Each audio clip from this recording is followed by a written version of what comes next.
Good morning, members, and welcome to this meeting of the Dumfries and Galloway Licensing Board. This meeting is being recorded. Could I remind members to follow the good practice guidance, which includes muting microphones and switching off their video when you are not addressing the meeting. Should you wish to contribute to any item, you should write "speak" in the Teams chat function or raise your virtual hand and you will be invited to speak in order. Should your question or issue be raised by a previous speaker, please withdraw your request so that we deal with the business as efficiently as possible.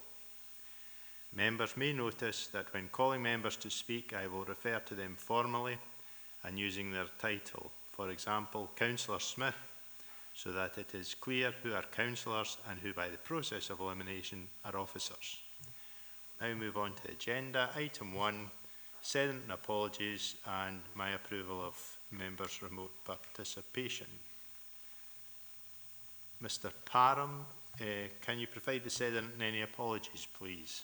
Yes, if it would be convenient, maybe a roll call just to find out who's remote and who's present. I believe I see you are present. Councillor Beretti, I think you're remote, is that correct? Yes, that is correct. Thank you. Councillor Darwood, I believe you're remote, is that correct? That's correct. Morning. Good morning. Councillor Driver, I think you're remote as well, is that correct? I am, yep.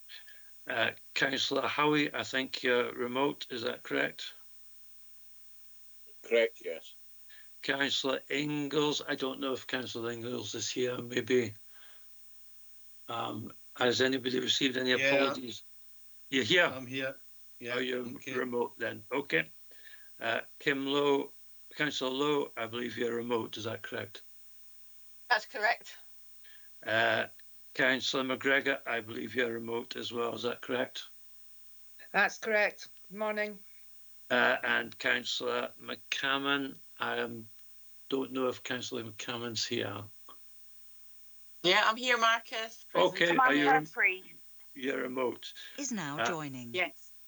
And Councillor Thompson, you're present. Are you remote? Yes, remote. Thank you.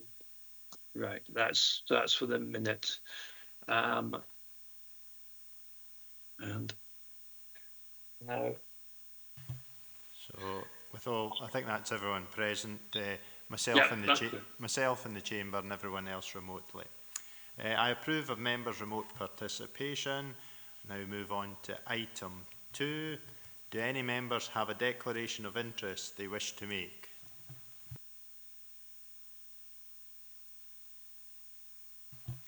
Don't see any hands going up, so we'll move on to item 3. Can we approve the minutes of the meeting held on the 20th of May 2025? Yeah, approved, Chair. Approve.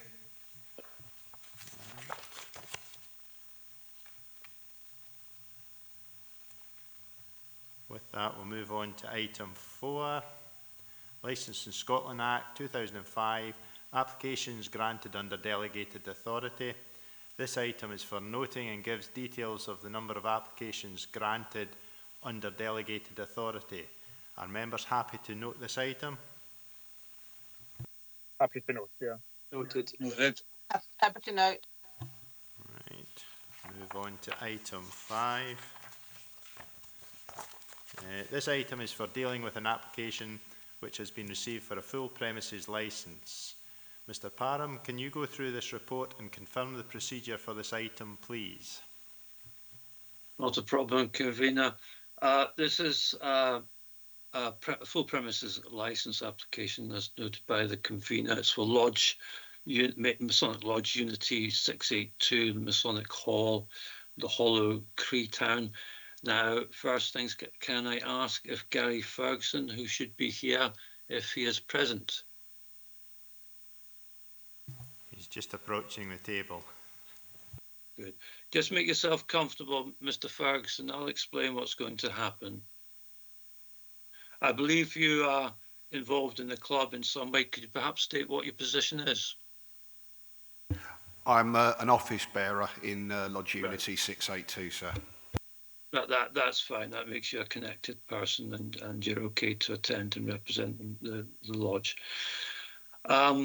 For the sake of convenience, as you're aware, when we deal with a premise license application, there's considerably wide consultation, number of consultees at fire, police, and others. There's no objections or representations have been made in connection with it, with this application. We have the licensing standards report at Appendix 2, as well as details of the application at Appendix 1, and a layout plan of the premises, and some helpful photos have been provided. The report may say that the notice hasn't yet been received. It has. The site notice has been received. I don't want to go through all the details because the applicant may provide details, as well as the licensing standard officer. The core hours requested are all within policy. Alcohol has been served on the premises previously by way of occasional permissions. I understand this is the applicant trying to formalise matters, and I think an outdoor area for drinking has been requested. All core times, to say, are within policy. There is one thing that has come out of the application, and it's mentioned in the LSO's report, where the board's policy states children and young persons must vacate the premises by 10 p.m. However, if there is a bona fide function, organised events to which children and young persons are invited, and its terminal hour is later than 10 p.m, then children and young persons may vacate the premises by that later terminal hour for the purpose of the function only. Now, the application requests access by children and young persons to a general terminal hour of 12 midnight, and that's not 10 p.m, so therefore falls without the policy.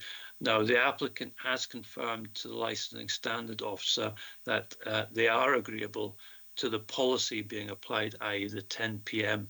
terminal hour being applied for children other than when there's a function. But the applicant, Mr. Ferguson, will have to confirm that to board members. Now, you can do that later, Mr. Ferguson, just to explain the detail, the procedure. Normally, we'll hear from the licensing standards officer, who in this case is Julia Farrow. The police, although they've made no comments, may simply want to say they make no comment. They may have something to say.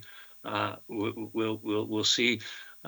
Members can ask the police questions. Members can ask the licensing standards officer questions as well. Then you'll be given the opportunity, after you've heard everything that the LSO, the licensing standards officer, has to say, and anything the police have to. You'll have to the opportunity to advise the board why you wanted to make this application, the reasons for it, and they will no doubt want to ask you questions, and then the board will go into session and make its decision.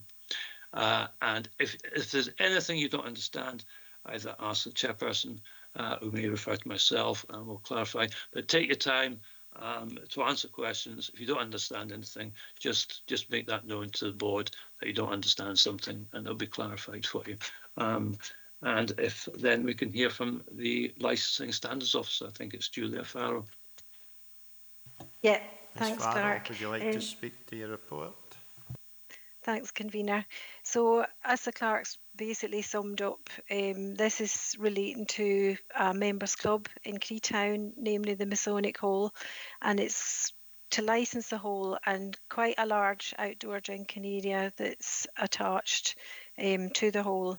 The premises will operate as a members club, so that will mean that alcohol sales will be restricted to members and their guests, unless at any time they apply for an occasional licence, which would mean that the club rules would fall off, and it would be able to be sold for that period of time without any club rules for as long as the licence was in place. So alcohol has previously been sold in the premises by use of occasional licences, and this hasn't given rise to any adverse comments during those times. The building itself's got a capacity of 60 persons. As you can see from the photograph, it is just consistent of the one hall, and the outdoor capacity is given as 200 persons, which is obviously quite a a large number. The applicant has stated the reason for the large number is to facilitate infrequent events such as craft fairs, which may involve drinking and people milling around in and around the club premises. So basically just to cover themselves in that respect. Now, if these sort of events involved non-members attending, again, an occasional licence would be required to allow events of these nature to take place. Otherwise, there's no plans for putting in furniture at all.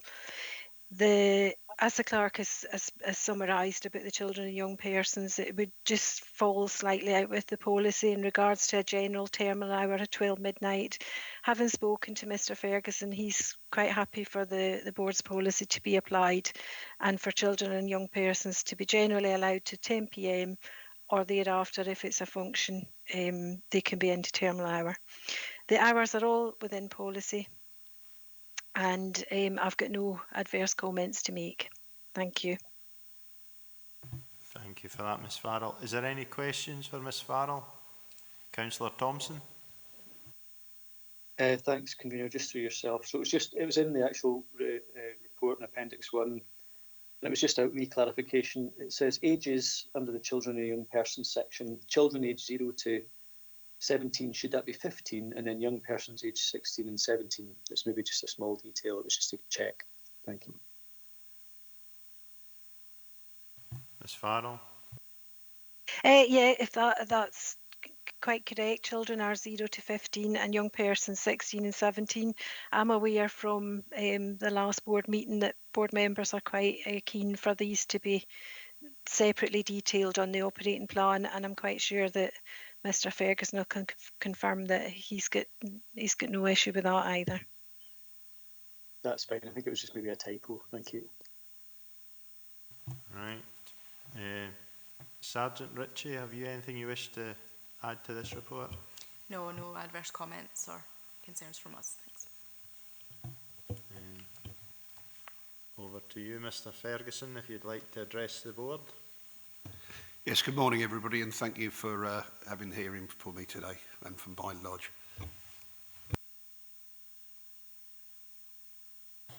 It's just, would you like to speak to your application, why you're making the application, etc. Just a brief summary, and then if there's any questions, the members will ask. Okay. Ladies and gentlemen, we're a Masonic lodge. We were formed in the village of Creetown in 1883, and we're still very much an active and affiliated Masonic lodge affiliated to the Grand Lodge of Scotland. Our lifeblood is to keep ourselves going. We keep ourselves by generating charity events, and also we have regular Masonic meetings throughout the year. Unfortunately, at the moment, all we can offer visiting Masons, and sometimes they come from across the globe, is tea and coffee during our meetings. It would be nice if we could provide them with alcoholic beverages, and it would also generate funds to keep our lodge going and to continue for another 100 years. And also, we're a charitable organisation, as I say, we're affiliated to the Grand Lodge of Scotland, and we make charitable contributions to, for example, the prostate cancer charity, and also to local charities, including charities for young people and children, such as the Cubs in Newton Stewart. Are there any questions for Mr Ferguson?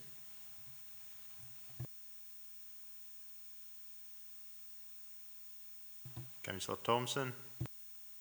Yeah, thanks, Convener, and thank you for the brief presentation. It was just a question confirming from yourself about the terminal hour for young children, young people at 10 p.m. Yes, sir, that's absolutely correct. That's fine, thank you.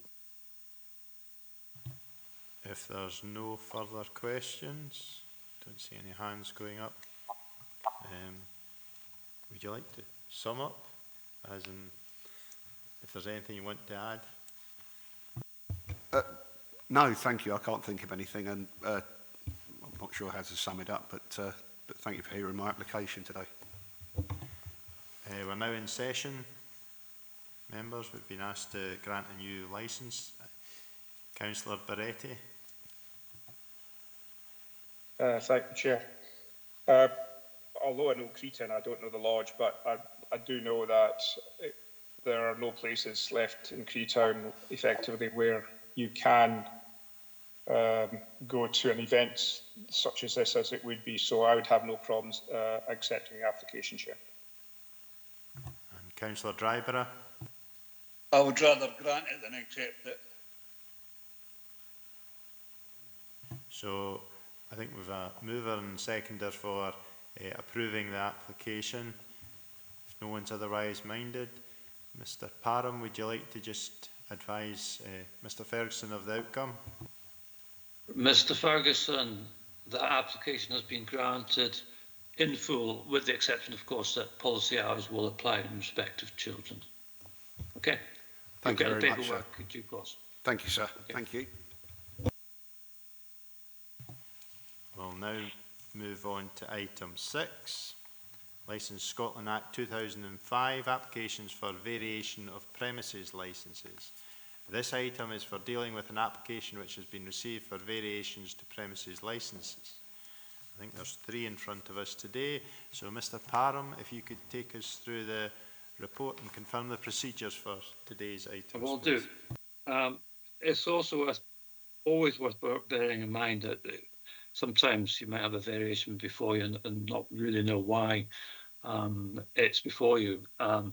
But you have to consider all types of variation, no matter how big. Some can be so large that it could be completely changing the whole operation and size of licensed premises. Others can be less major, just slightly changing hours of operation.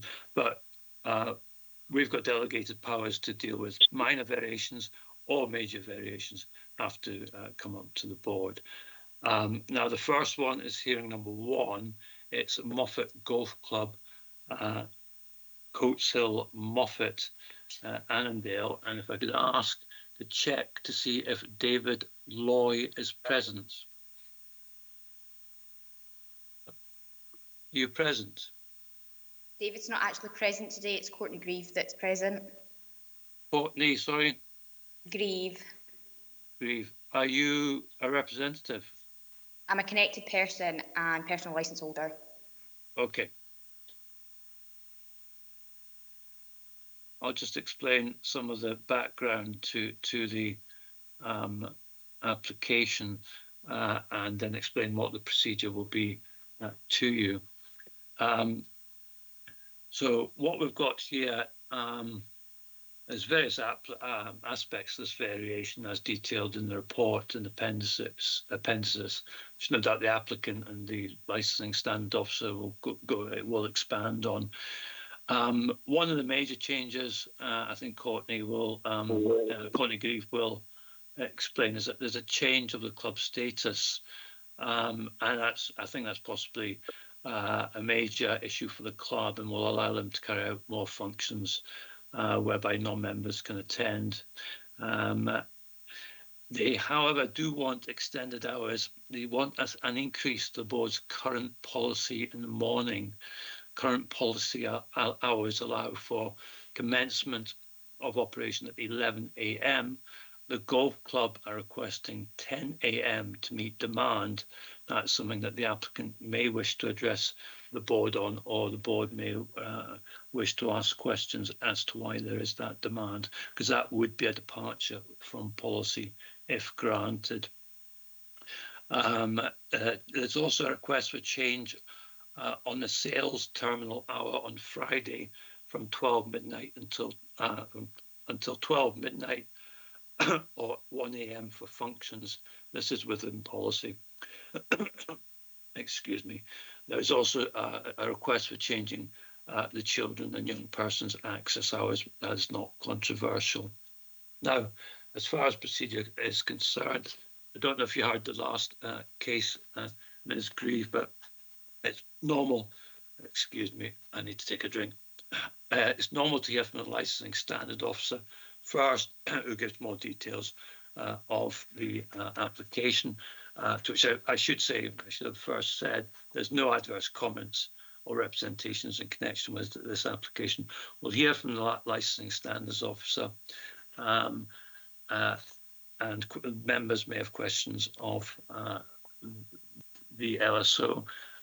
Then we'll hear from the representative from Police Scotland. Again, members may have questions. And then Ms. Grieve, you'll have the opportunity of addressing the board as to why this application should be granted. It's quite likely that the board members will wish to ask questions in relation to the application, and in particular, why you're requesting an extra hour in the morning. That's a relative novel request. And after all questions have been dealt with, the board will go into session and make its decision. So if we could hear from the Licensing Standards Officer, who I think is Julia again. I think you're standing in for Stuart Davidson. Right, Ms. Farrell, if you'd like to take us through Stuart's report. Yeah, I will do. Thanks, Convener. So, as the clerk has pointed out, this is currently a members club where the sale of alcohol is restricted to members and guests. The application is asking for this to be removed, thereby opening up the sale of alcohol to the general public. So one of the requirements will be a premises manager will need to be nominated, and we've just heard that there's a personal licence holder on the call today, so that's obviously not going to be an issue for the club. So the premises, as I understand it, has had a refurbishment and makes it a good option now for functions and parties. Now, these were previously facilitated using the occasional licences that's allowed in terms of the Act for members clubs, but the licences are capped by number. So this would just allow more functions to be held that don't relate to the club itself. As the clerk pointed out, the request to open at 10 AM Monday to Sunday is with the policy, but it's to facilitate the demand from golfers and to accommodate events and special occasions. The board's policy is to give individual consideration to these types of requests.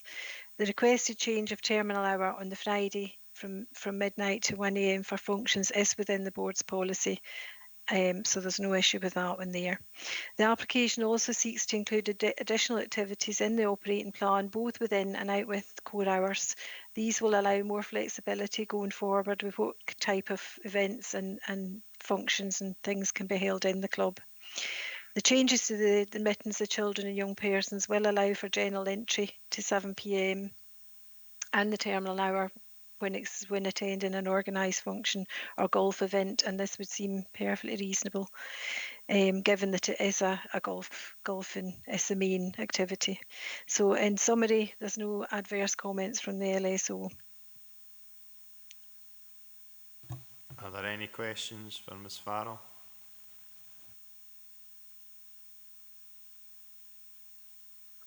Don't see any hands going up. Sergeant Ritchie, anything to add to the report? Just add that we did send this out to inquiry to a local officer, and there's no concerns reported back from them, from us, so no concerns or objections from us. Thank you. And Ms. Grieve, would you like to speak to your application? Hello, thank you. As mentioned, one of the main reasons that we are trying to remove the club status is to open up to the community. We have been holding many functions and using the occasional licences, but we are getting busier and we're running out of occasional licences, which is one of the main reasons. We are trying to diversify as a club and make it more community orientated. So removing the club status means that we can then bring more people from the community in without the restriction of the membership.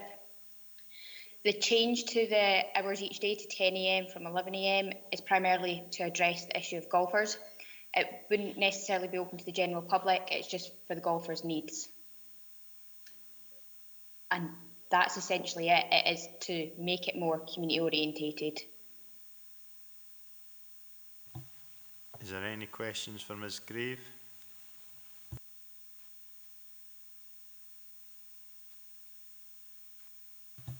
Don't see any hands going up. So, take it you've nothing further to add in your summing up, Ms Grieve? No, that's it, thanks. Right. Members are now in session. We have a request here to alter the major variation. Are members happy to approve? Councillor Dryborough? Say that, happy approved, Chair. Anyone otherwise minded? Councillor Lowe? Also happy to approve. Second, Councillor Dryborough. I noticed your hand up, Councillor Dorward, and then down. I take it was just the second Councillor Dryborough. With that, Mr Parham, could you, I think it's a unanimous decision, there's nobody otherwise minded. Would you like to?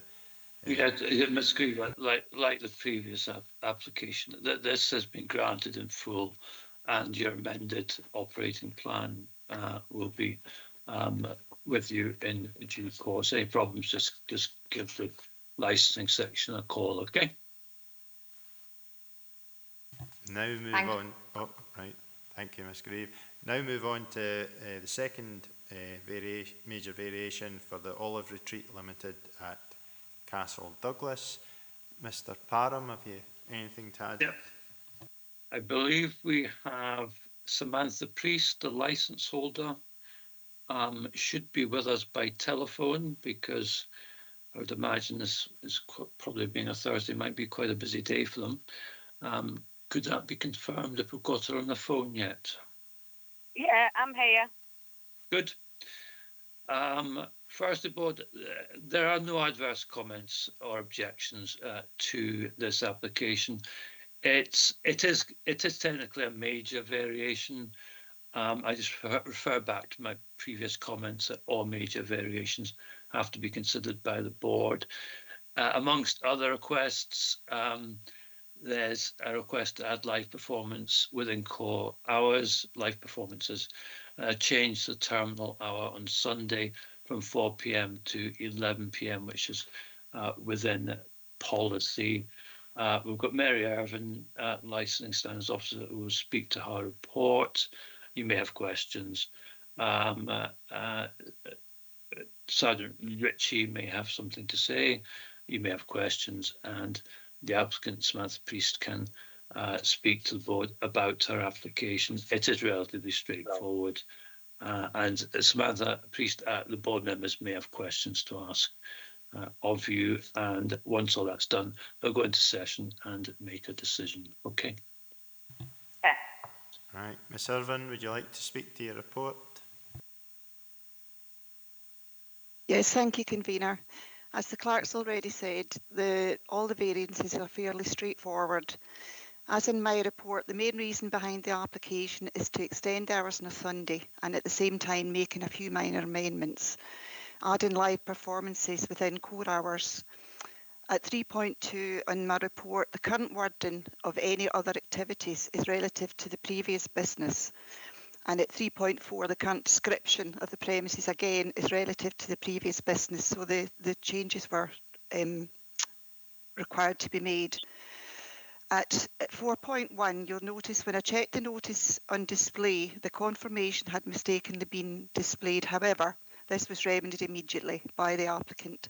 So I have no issues. Thank you. Are there any questions for Ms Irvin? No hands going up. Sergeant Ritchie, anything to add? Thanks, convenient. No adverse comments from us. Thank you. So, without that, Ms Priest, would you like to speak to your application?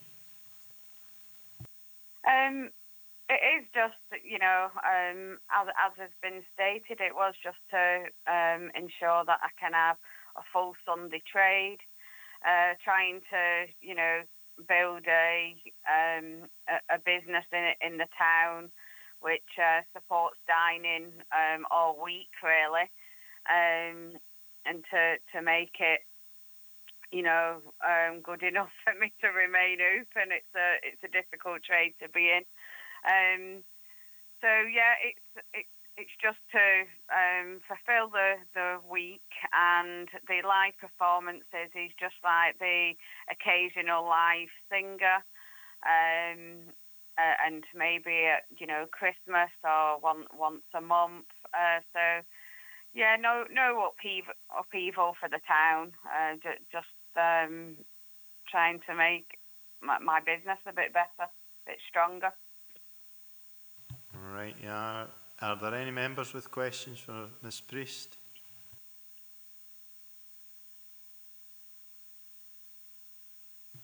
Don't see any hands going up. I take it there'll be nothing further to add in your summing up, is there, Ms Priest?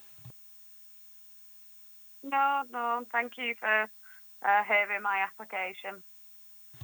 And over to members, we're now in session. Councillor Dryborough.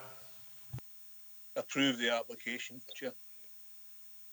Councillor Barretti. Yeah, happy to approve, Chair. Is anyone otherwise minded? Councillor Thompson. No, I was just happy to grant also. As there's no other hands going up, Mr Parham, I think that's a unanimous decision of the board to approve. Yes, Ms Priest, as you've heard, the board have unanimously agreed your application for variation, and amended documentation will be sent out to you in due course. If you have any problems, you don't hear from us, do get in contact with the licensing section, but you should have all the appropriate documentation within your hands very shortly, okay? Thank you so much. Have I got permission to leave the call? Yes. Yes, unless you want to stay and listen to the rest, but I don't know if there's much interest in that. So, okay, thanks so much. Thank you. Bye. Right, we'll move on to 6.3, which is a major variation for the Paul Jones Hotel at Southerness. Mr Parham. Thank you, convener. Again, I believe we have the licence holder, Edward Walker. He should be here in person. Yes, I'm here, thank you. Good.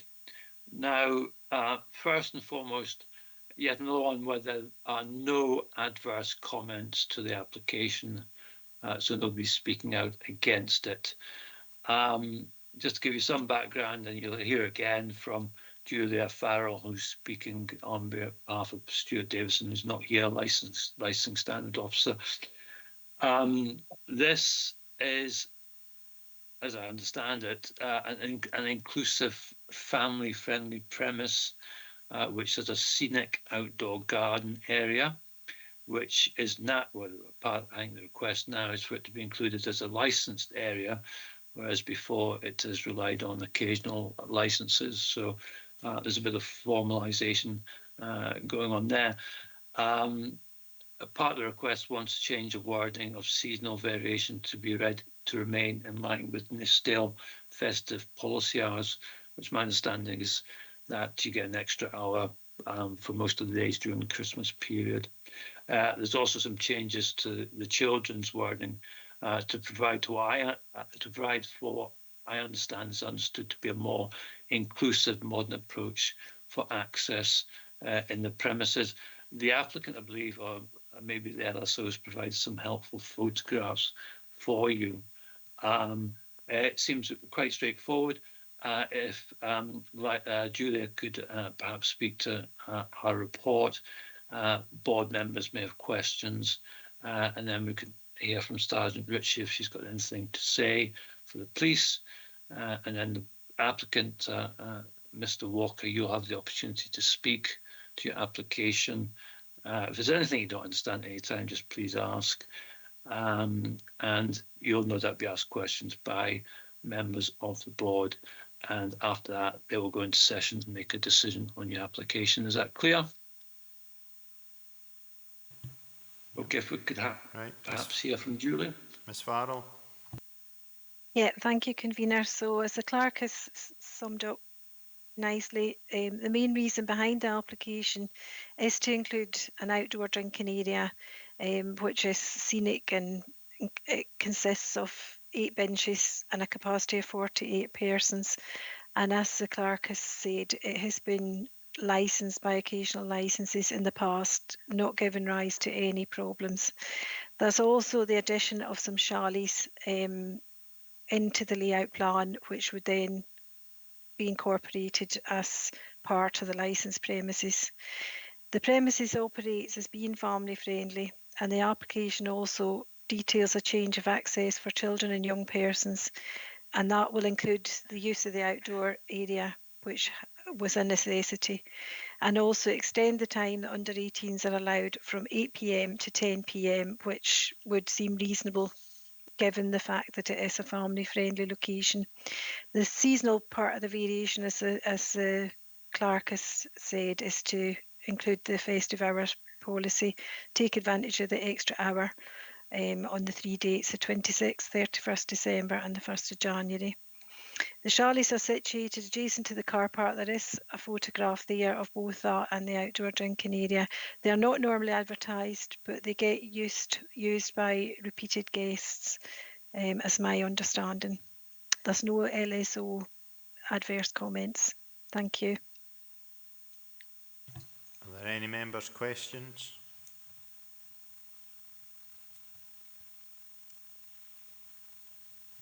Don't see any hands going up. Sergeant Ritchie. Thanks, Convener. Nothing to add from us. Thank you.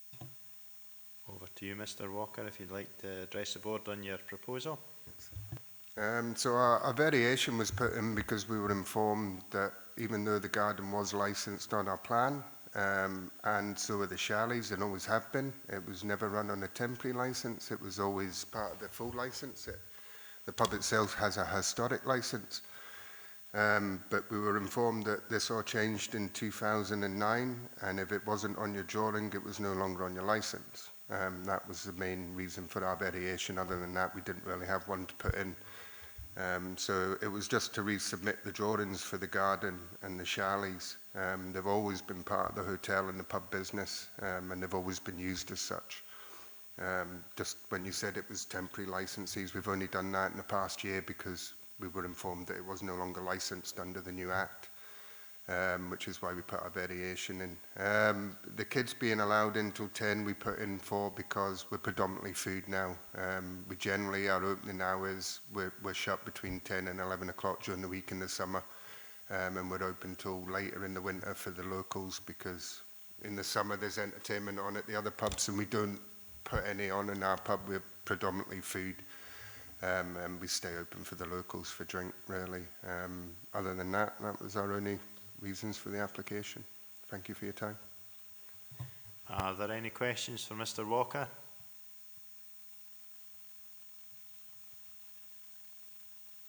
Don't see any hands going up. Take it there'll be nothing further to add at this stage. No.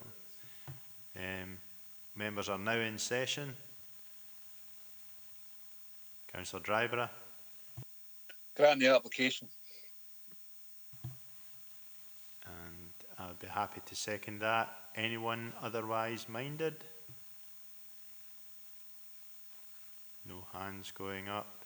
Mr. Parham, I think that's a unanimous decision. I think that's the 4th in a row, Convener. Mr. Walker, that your application for variation has been approved in full, and the amended paperwork for licence, which is, I think, as you've said, as a result of the 2009 legislative changes, they'll be sent out to you in very short course. Any issues, just contact the licensing section, okay? Thank you very much. Thank you for your time. Thank you. Move on to item 7 now, Licensing Scotland Act 2005, personal licence, notification of conviction, Mr. Alan Patterson. This item is for dealing with a notification of conviction for a personal licence holder. Mr.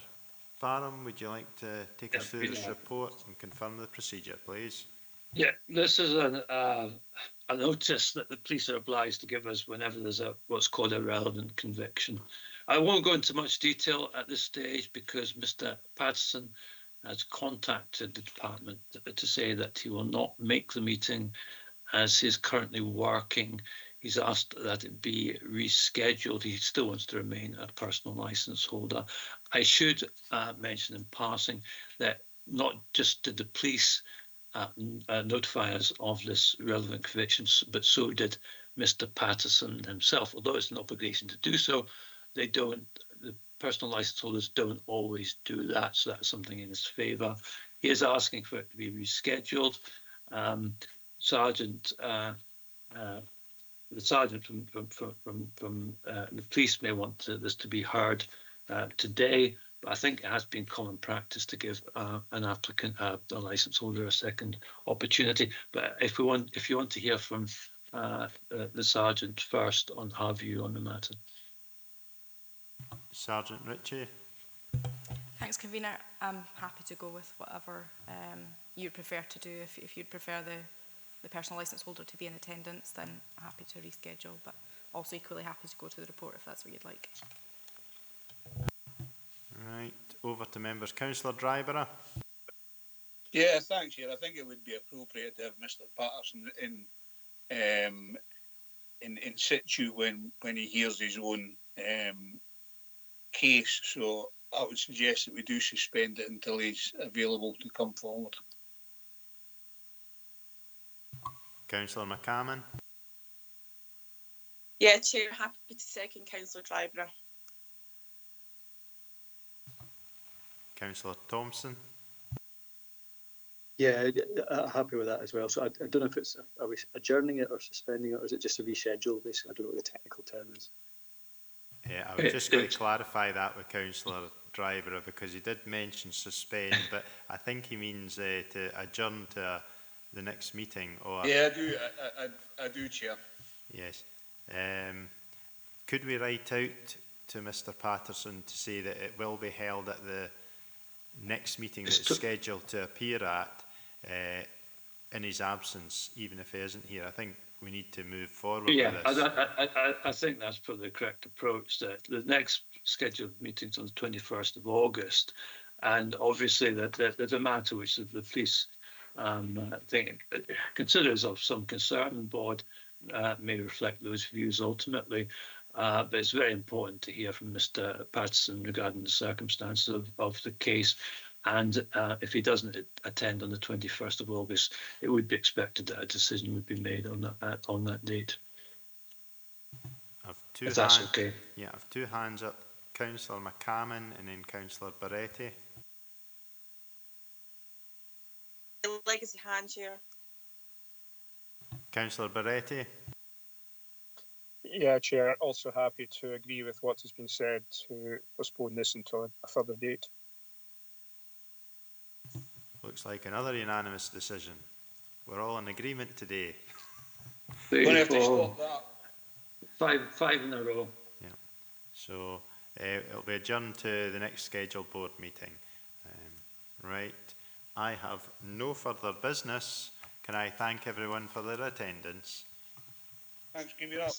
Thank you, convener. Thanks, Convener.